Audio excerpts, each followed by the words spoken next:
Assalamualaikum semuanya. Apa kabar kalian?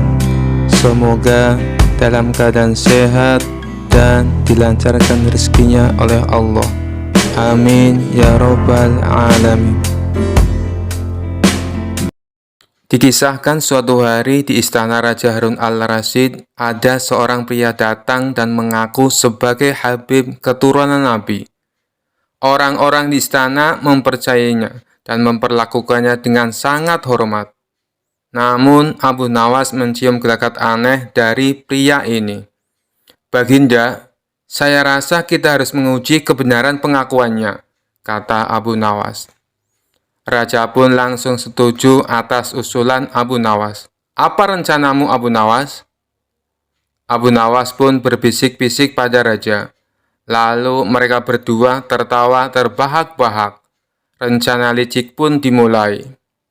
Keesokan harinya, Abu Nawas mengundang pria yang mengaku Habib itu ke sebuah jamuan khusus di istana. Selama jamuan, Abu Nawas mulai bercerita tentang sebuah tradisi kuno yang hanya diketahui oleh keturunan Nabi. "Wahai Habib," kata Abu Nawas dengan sopan, "sebagai keturunan Nabi, tentu Anda tahu tentang tradisi minum teh dengan daun khusus yang hanya bisa ditemukan di pegunungan tertinggi Arab." Pria itu terperangah sejenak, tetapi tidak ingin kelihatan bodoh, dia pun mengangguk. "Tentu saja saya tahu tentang tradisi itu." Abu Nawas melanjutkan, "Bagus sekali. Kebetulan kami baru saja mendapatkan daun tersebut, silakan cicipi tehnya." Seorang pelayan datang membawa teh yang terbuat dari daun biasa, tetapi dicampur dengan sedikit bubuk cabai. Pria itu yang tidak tahu menahu langsung meminumnya. Seketika wajahnya berubah merah padam dan ia terbatuk-batuk. "Bagaimana rasanya, wahai Habib?" tanya Abu Nawas. Pria itu berusaha tersenyum meski matanya berair. "Enak sekali, sangat berkhasiat." Raja dan Abu Nawas saling bertukar pandang sambil menahan tawa. Tidak berhenti di situ, Abu Nawas melanjutkan dengan tradisi lain yang lebih aneh. "Sebagai keturunan Nabi, tentu Anda juga tahu tentang tarian sufi yang hanya bisa dilakukan oleh keturunan asli, bukan? Bagaimana jika Anda menari untuk kami?" Pria itu terlihat panik, tetapi tak mau terlihat tak tahu, ia pun setuju. Ia mulai bergerak dengan gerakan aneh yang membuat semua orang di ruangan itu tertawa terpingkal-pingkal. Akhirnya Abu Nawas berkata, "Wahai Habib, Anda telah melewati semua ujian dengan sangat baik. Namun, satu ujian terakhir adalah yang paling penting. Sebagai keturunan Nabi, Anda tentu tahu tentang kemampuan berbicara dalam bahasa burung, bukan?" Pria itu terdiam sejenak, lalu dengan percaya diri mulai bersiul dan berkicau sembarangan. Seluruh ruangan meledak dalam tawa. Raja akhirnya berdiri dan berkata, "Cukuplah Abu Nawas, kita telah cukup bersenang-senang. Wahai Habib palsu, kami tahu Anda bukan keturunan Nabi. Keturunan asli tidak perlu berpura-pura dan berbohong. Pergilah dan jangan menipu orang lagi." Pria itu malu dan pergi dengan wajah tertunduk. Abu Nawas dan Raja Harun al-Rasyid tertawa terbahak-bahak.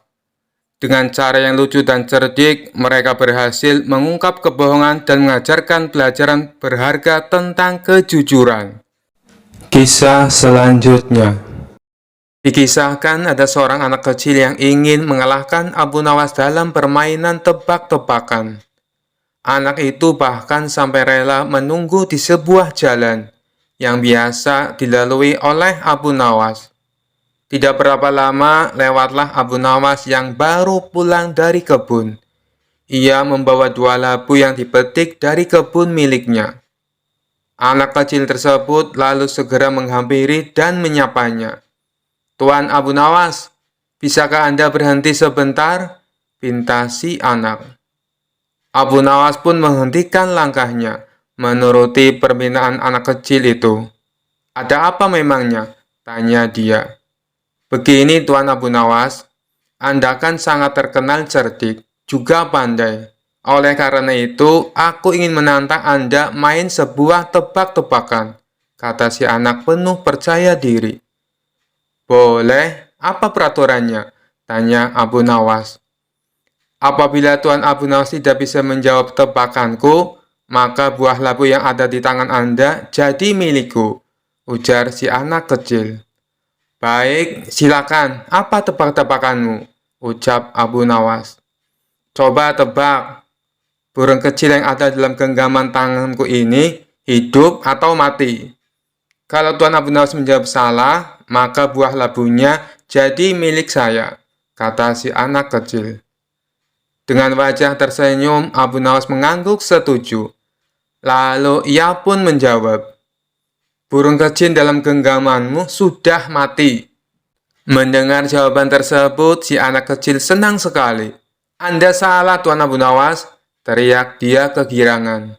Lalu membuka genggaman tangannya dan membiarkan burungnya terbang dengan bebas. Oh iya, aku salah. Baiklah, buah labu ini menjadi milikmu, balas Abu Nawas dengan tersenyum bahagia. Si anak kecil merasa heran kenapa Abu Nawas malah terlihat gembira. Tapi di lain pihak, ia mendapat 2 buah labu tanpa harus membelinya. Dengan wajah ceria, si anak kecil kemudian membawa pulang buah labu pemberian Abu Nawas itu. Setibanya di rumah, ayah si anak lantas bertanya tentang 2 buah labu yang dibawanya. Dari mana kamu mendapatkan itu? Tanya sang ayah. Anak tersebut dengan bangganya menceritakan bahwa dirinya telah mengalahkan Abu Nawas main tebak-tebakan.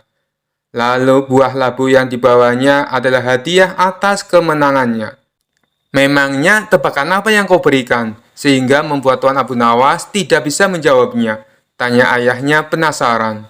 Si anak lalu memberitahu tebak-tebakan yang diberikan kepada Abu Nawas. Tanpa disangka, ayahnya menjadi sangat marah. Beliau lalu berkata, kamu mengira kamu betul-betul menang? Kamu itu kalah. Si anak pun menjadi sangat bingung dengan ucapan ayahnya. Sang ayah lalu memerintahkan untuk mengembalikan buah labunya. Mereka berdua bergegas menuju rumah Abu Nawas sambil meminta maaf. Maafkan anak hamba, Tuan Abu Nawas. Ini buah labunya kami kembalikan, kata sang ayah. Tidak apa-apa, ambil saja. Itu sudah menjadi hak anakmu, balas Abu Nawas dengan tersenyum. Terima kasih, Tuan Abu Nawas. Kami mohon pamit, ucap sang ayah. Dalam perjalanan pulang, si anak meminta penjelasan kepada ayahnya. Wahai ayah, kenapa ayah mengatakan kalau aku yang kalah? Jelas-jelas Tuan Abu Nawas yang salah menebaknya. Jadi, bukankah dia yang kalah? Tanya si anak merasa heran. Sang ayah menarik napas panjang dan mulai menjelaskan. Tuan Abu Nawas sengaja menjawab burungnya mati. Sebab dengan begitu kamu akan melepaskan dan membiarkan burung itu terbang dengan bebas. Kalau Tuan Abu Nawas menjawab masih hidup, kamu pasti akan meremas hewan lemah itu sampai mati. Pada akhirnya kamu juga yang menang taruhan. Kamu pikir Tuan Abu Nawas tidak tahu kelicikanmu? Dia rela memberikan buah labu dan dianggap kalah. Tapi sejatinya Tuan Abu Nawaslah pemenangnya. Dia memenangkan cinta kasih yang murni yang memikirkan kebahagiaan semua makhluk tanpa pamrih. Sedangkan bagi yang egois hanya memikirkan apa yang akan didapatkan. Setelah mendengar penjelasan sang ayah, si anak pun menyadari akan kekeliruannya. Kisah selanjutnya. Abu Nawas dikenal suka menolong, tapi ada saja orang yang tidak suka dengan sosok cerdas dan humoris ini. Sebut saja Abu Jahal. Entah kenapa dia sangat membenci Abu Nawas. Abu Jahal selalu mencari celah untuk memfitnah Abu Nawas, tapi selalu gagal. Tentu saja hal ini membuatnya makin membenci Abu Nawas. Sampai suatu ketika Abu Jahal mempunyai rencana yang licik. Dia hendak menjebak Abu Nawas, supaya namanya menjadi buruk di mata masyarakat. Esok harinya Abu Jahal mulai mengatur strategi. Ia pergi ke pasar untuk membeli sandal. Sandal yang ia beli sama persis dengan kepunyaan Abu Nawas. Abu Jahal juga membayar orang suruhan untuk mengambil keledainya sendiri pada malam hari. Setelah malam tiba, Abu Jahal mulai menjalankan aksinya. Dia sengaja menaruh keledainya di depan rumah dan meletakkan sandal yang sama persis dengan sandal Abu Nawas di halaman rumahnya. Tidak lama kemudian, datanglah orang bayaran Abu Jahal untuk mengambil keledai di depan rumahnya. Setelah orang bayarannya sudah benar-benar menghilang, Abu Jahal mendadak berteriak, "Maling, maling, keledaiku dicuri maling!" Teriak Abu Jahal pura-pura panik. Sontak teriakan Abu Jahal mengundang perhatian para tetangganya. Mereka lalu berduyun-duyun mendatangi rumah Abu Jahal. "Ada apa, Abu Jahal?" tanya salah satu tetangganya. "Keledaiku dicuri maling, tapi malingnya sempat aku pergoki," jawab Abu Jahal. "Kamu berhasil mengenal wajahnya, Abu Jahal?" tanya tetangga yang lain. "Enggak sih, karena waktu aku memergoki, malingnya langsung panik dan lari terbirit-birit sampai meninggalkan sandalnya," kata Abu Jahal sambil menunjukkan sandal di halamannya. "Loh, ini kok seperti sandal Abu Nawas? Tapi masa iya sih Abu Nawas mencuri keledaimu?" ujar tetangganya tidak percaya. "Ya, namanya orang lagi khilaf, apapun pasti dilakukannya. Apalagi sekarang Abu Nawas sudah lama tidak diberi hadiah baginda raja. Pastinya dia tidak punya uang lagi untuk beli makanan," ucap Abu Jahal memprovokasi. Akibat hasutan Abu Jahal ini, para warga mulai tersulut emosinya. Abu Nawas yang sedang asik tidur di rumahnya langsung dipaksa dan diarak warga menuju istana. "Ada apa ini? Apa yang kalian lakukan?" tanya Abu Nawas bingung. "Sudah, kamu diam saja. Kamu harus mempertanggungjawabkan perbuatanmu," tegas Abu Jahal. Dalam hati Abu Jahal berkata, "Kali ini aku berhasil menjebakmu, Abu Nawas." Ia pun tersenyum jahat kepada Abu Nawas. Setibanya di istana, baginda raja kaget. Ada rombongan warga datang. Terlebih lagi di situ ada Abu Nawas dengan kondisi tangan terikat. "Ada apa ini? Kenapa malam-malam datang kemari?" tanya baginda raja. "Ampun Paduka yang mulia, hamba mau melaporkan. Keledai hamba dicuri Abu Nawas," jawab Abu Jahal. Abu Nawas yang mendengar pengaduan Abu Jahal hanya terdiam. Ia menunggu saat yang tepat untuk membongkar kedok Abu Jahal. "Memangnya kamu punya buktinya, Abu Jahal? Apakah keledaimu ada di rumah Abu Nawas?" tanya baginda raja. "Keledainya memang tidak ada di rumah Abu Nawas. Bisa saja dia menaruhnya di tempat lain, Paduka yang mulia. Tapi saya punya bukti yang lain," ucapnya. "Coba tunjukkan bukti yang kamu punya, Abu Jahal," perintah baginda raja. Ia lalu menunjukkan sandal yang mirip dengan milik Abu Nawas. "Ini buktinya, Paduka yang mulia.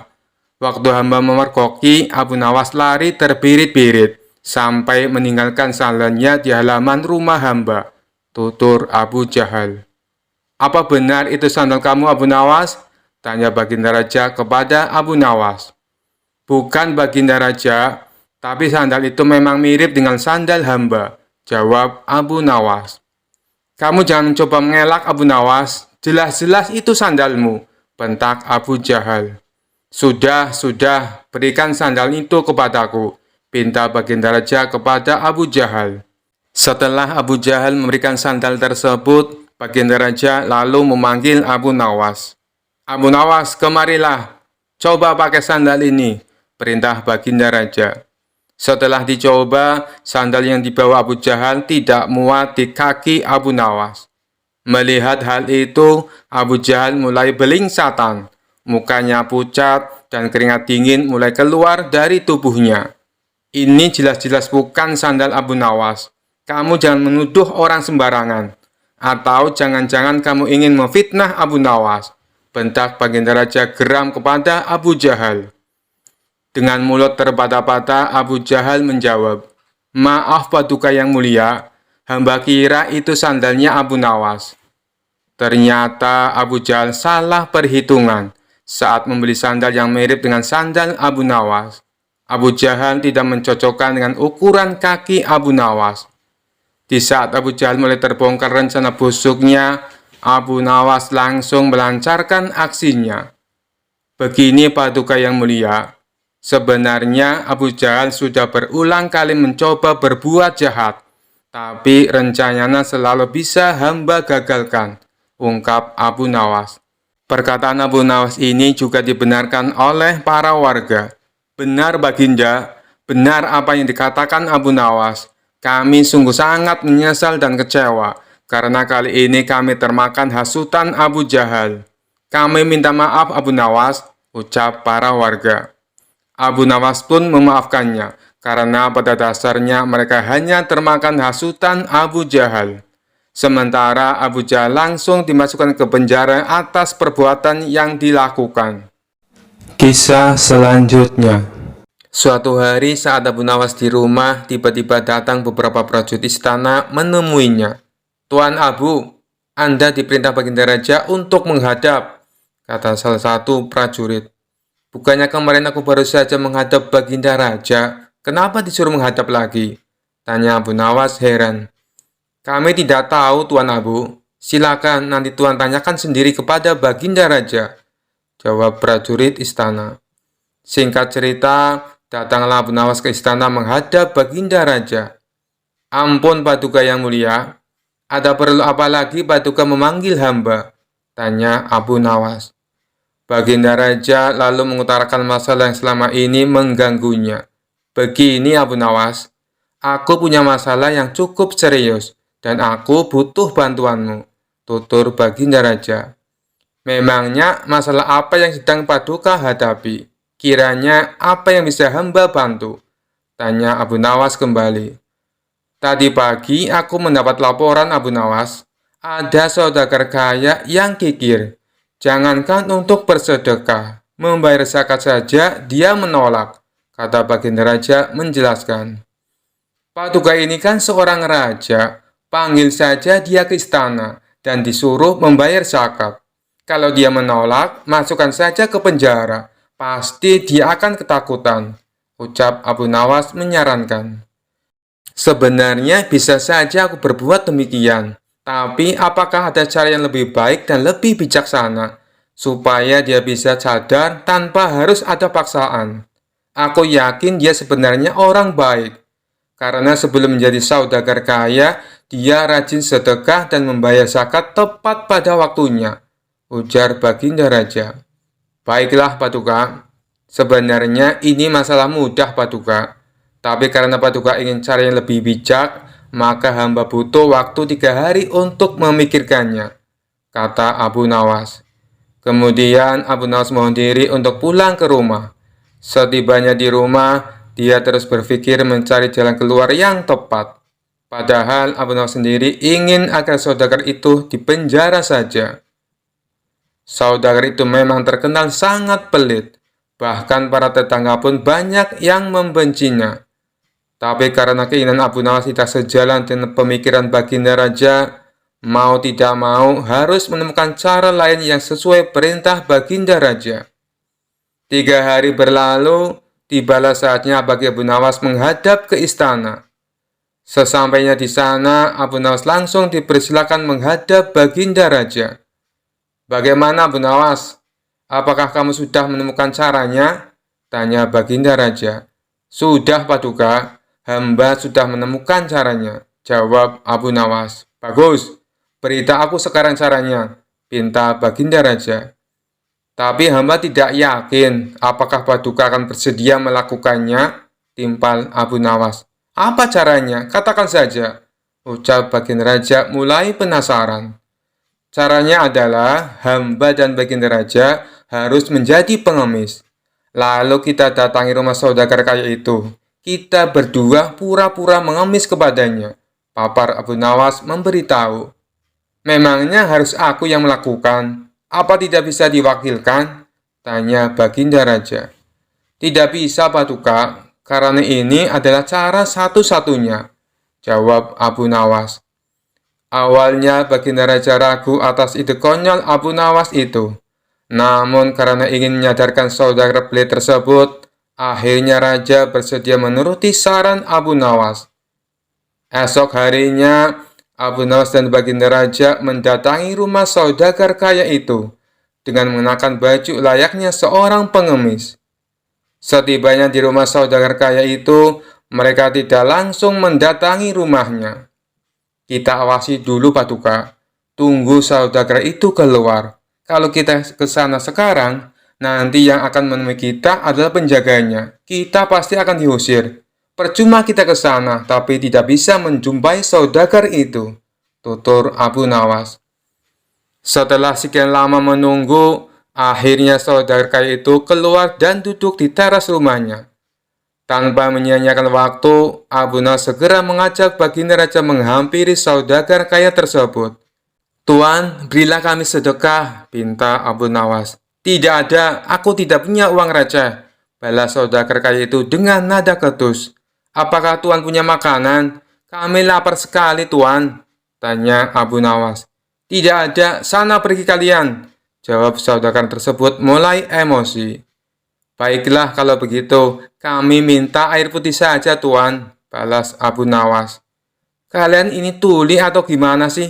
Sudah aku bilang tidak punya apa-apa. Sana pergi kalian, jangan ganggu aku," bentak saudagar kaya itu. Di saat itulah Abu Nawas memulai akal cerdiknya. "Kasihan sekali kalau Tuan tidak punya apa-apa. Kenapa Tuan tidak ikut saja bersama kami? Kita mengemis bersama-sama, Tuan," ajak Abu Nawas. Akibat perkataan Abu Nawas ini, saudara kaya menjadi salah tingkah. Antara marah, tersinggung malu, bercampur aduk menjadi satu. Ia pun terdiam untuk beberapa saat. Tiba-tiba terlintas di benaknya ingatan masa lalu. Dahulu dia adalah orang miskin, tapi rajin bersedekah. Namun sekarang setelah kaya raya justru menjadi orang yang kikir. Wajahnya yang tadinya terlihat galak, kini malah tertunduk lesu. Bagaimana? Apakah Tuan memilih jadi orang miskin atau orang kaya? Kalau masih ingin jadi orang kaya, jangan lupa sedekah dan bayar zakat. Kalau tidak mau bersedekah, mengemis sajalah seperti kami, tutur Abu Nawas. Kemudian Abu Nawas menukil salah satu ayat Al-Quran tentang ancaman pedihnya siksa neraka bagi orang-orang yang enggan membayar zakat dan bersedekah. Seketika saudara tersebut langsung meneteskan air mata. "Astagfirullah, aku hilaf telah berbuat zalim," kata saudara itu sesenggukan. "Siapa sebenarnya kalian? Kalian telah menyadarkan kesalahanku. Mari masuklah ke dalam. Aku akan berikan kalian makanan," ajak saudara kaya tersebut. "Tidak perlu, kami datang ke sini bukan untuk mengemis, tapi untuk menyadarkanmu," sahut Abu Nawas. Kemudian Abu Nawas dan Baginda Raja menunjukkan jati diri yang sebenarnya. Betapa kagetnya saudara kaya itu, karena ternyata orang yang ada di hadapannya adalah rajanya sendiri.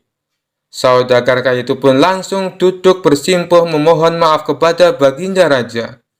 Sejak kejadian tersebut, akhirnya saudagar kaya ini rajin sedekah dan taat membayar zakat. Kisah selanjutnya.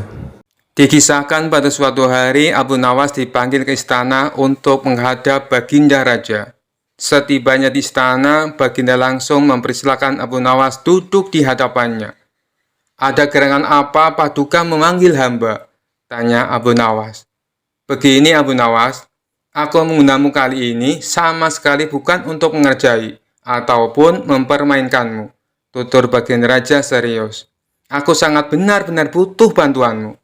Barangkali kamu bisa memecahkan masalahku ini," kata Baginda Raja melanjutkan. "Memangnya ada masalah apa Baginda? Saya siap mendengarkan keluhan Paduka," balas Abu Nawas. Lalu Baginda Raja pun menceritakan masalahnya. "Beberapa hari yang lalu, sahabat saya yang seorang raja Yahudi berkunjung ke istana.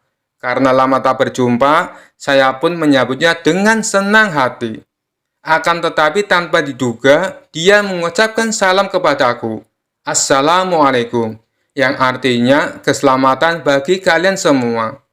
Tanpa pikir panjang, aku segera menjawabnya sesuai dengan yang diajarkan oleh agama Islam, yaitu ketika mendapatkan salam dari orang yang bukan Islam, hendaklah menjawab dengan ucapan wassalamualaikum, yang artinya kecelakaan bagi kamu. Tapi dengan jawaban itu tentu saja dia merasa tersinggung. Kemudian raja yaitu berkata kepadaku, "Mengapa kamu tega membalas salamku yang penuh dengan doa keselamatan, dijawab dengan doa yang mengandung kecelakaan?" Saat itu aku sungguh tak bisa berkata apa-apa, wahai Abu Nawas. Aku hanya bisa terdiam. Jujur saja aku merasa bersalah. Tapi aku juga tak mungkin melanggar syarat agama Islam. Pertemuanku dengan dia selanjutnya tak berjalan sebagai mestinya. Aku sudah berusaha menjelaskan bahwa aku hanya menjalankan apa yang dianjurkan oleh ajaran Islam.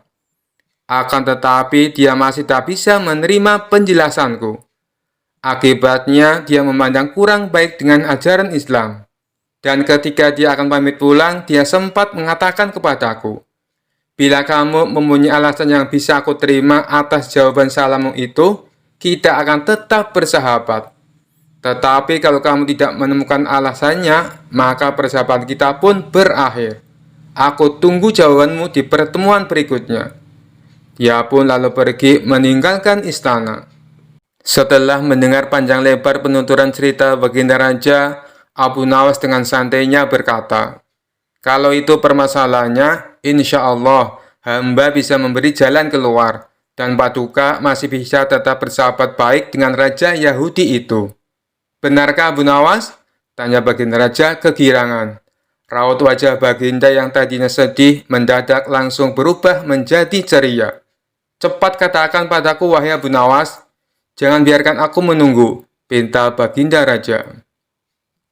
Abu Nawas lalu menjelaskan, "Nanti kalau baginda raja bertemu lagi dengan Raja Yahudi itu, katakan saja padanya, hanya di dalam agama Islamlah yang tidak menyekutukan Tuhan. Karena Islam tidak berkeyakinan Tuhan itu punya anak. Sedangkan agama Yahudi menganggap Uzair adalah anak Tuhan. Begitu juga dengan Nasrani yang menganggap Isa adalah anak Tuhan. Wajar bila orang Islam membalas salam pada orang yang bukan Islam dengan kalimat wassalamualaikum, yang artinya celakalah bagi kalian.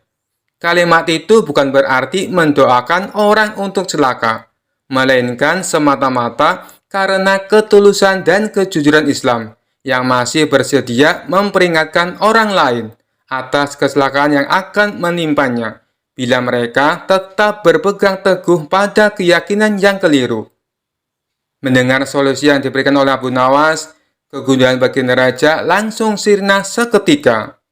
Kali ini saking gembiranya, baginda menawarkan agar Abu Nawas memilih sendiri hadiah apa yang dia sukai.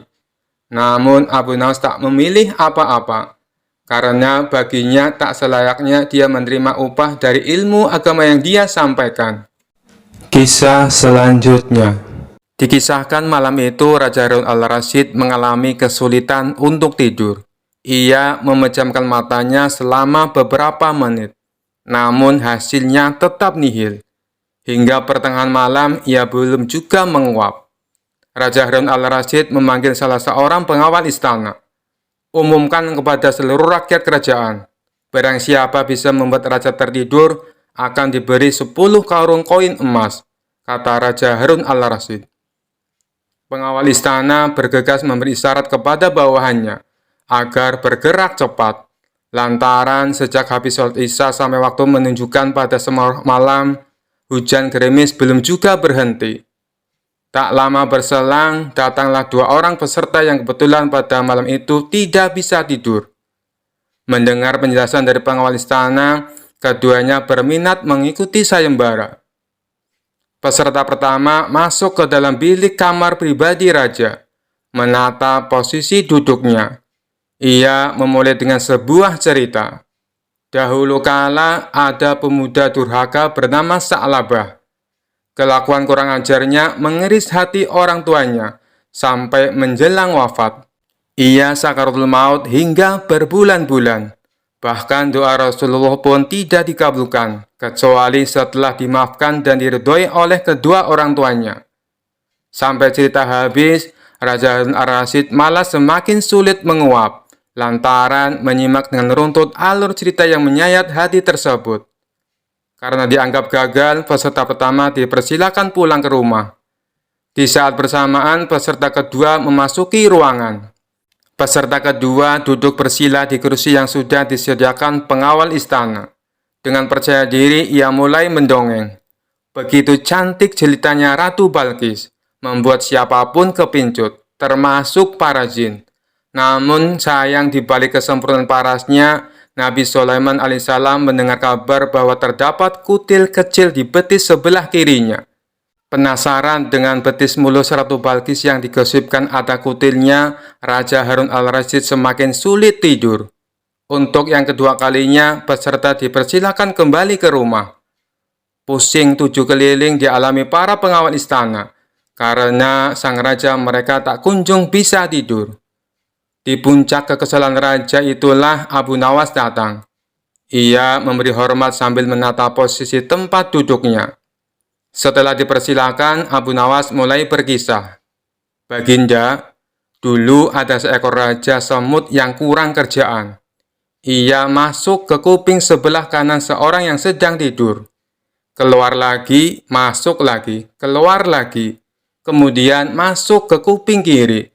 Keluar lagi, masuk lagi, dan keluar lagi. Raja kesal mendengar kisah yang dituturkan oleh Abu Nawas. Monoton dan tidak menarik, sehingga membuatnya menguap 2 kali. Ia miringkan tubuhnya membelakangi Abu Nawas. Perlahan mulai mengatupkan kedua matanya dan mulai tertidur. Pagi harinya, Abu Nawas masuk lagi ke istana dengan mengendarai kereta kuda. 10 karung diangkat ke dalam kereta satu persatu. Penjaga pintu istana geleng-geleng kepala ketika kereta kuda keluar pintu gerbang. Abu Nawas tidur pulas di atas tumpukan karung emas dengan suara mendekur agak keras. Sekian dulu perjumpaan kita kali ini. Sampai bertemu lagi di kisah-kisah selanjutnya. Terima kasih yang sudah subscribe dan setia menonton channel ini. Wassalamualaikum warahmatullahi wabarakatuh.